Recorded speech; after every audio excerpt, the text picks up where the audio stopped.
Okay, good morning everyone. Welcome to my vlog. And for today's video ay magkakabit tayo ng motor pump doon sa Arboleda National High School. So ang ating i-install itong 1.5 horsepower kasi yung dating pump nila guys is maliit. Yan. So ito tendency lagi nasusunog kasi parang may mali dito sa kanilang installations dito. Alright, so dito ngayon sa video ito tuturo ko sa inyo kung paano ikabit yung mga motor pump na ganito na hindi siya basta-basta masisira. So kung interesado kayong malaman, tara at panoorin nyo kung paano namin ito gagawin. Let's go! Bakit ba nasira yung pump na yon? Kaya nasira yon guys dahil dito. So para sa kalaman nyo lahat, nasisira ang pump nyo kapag may conversion na ganito. Kasi nga po, yung araw, ayan yung araw, ay nakatutok direkta rito. Ngayon, dahil nakatutok siya direkta rito, ang nangyayari sa kanya, nasisira yung goma. Diba? Yung rubber dito, yung sapita. Ngayon, pag tumigas yon, ang mangyayari, galawin mo, Papa Jake. Yun, no? Yun. Singaw. So, pag sumingaw, babagsak yung tubig sa ilalim, yung pump aandar. Pag umandar ng umandar yung pump, syempre, hindi siya makahigop ng tubig. Pag hindi nakahigop ng tubig, mga guys, syempre, susunog yun. Pag higop ng pump natin, erekta na lang dito para hindi na siya ulit bumitaw. Mas maganda kasi yun dahil hot and cold yun.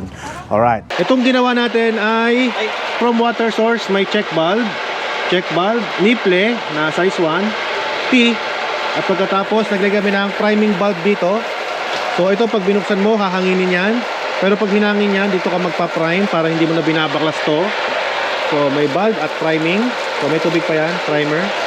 At pagkatapos, paglabas ito, naglagay kami ng elbow. Siyempre, may special pa rin dito. Mayroon ditong nipple. Dito naman ay mayroong union patente. Elbow, and then union patente just in case na mag-leak dito. Ayan na po ang buong setup ng ating motor. So ayan mga guys, at tumutulo na po ang ating motor. Patayin mo natin.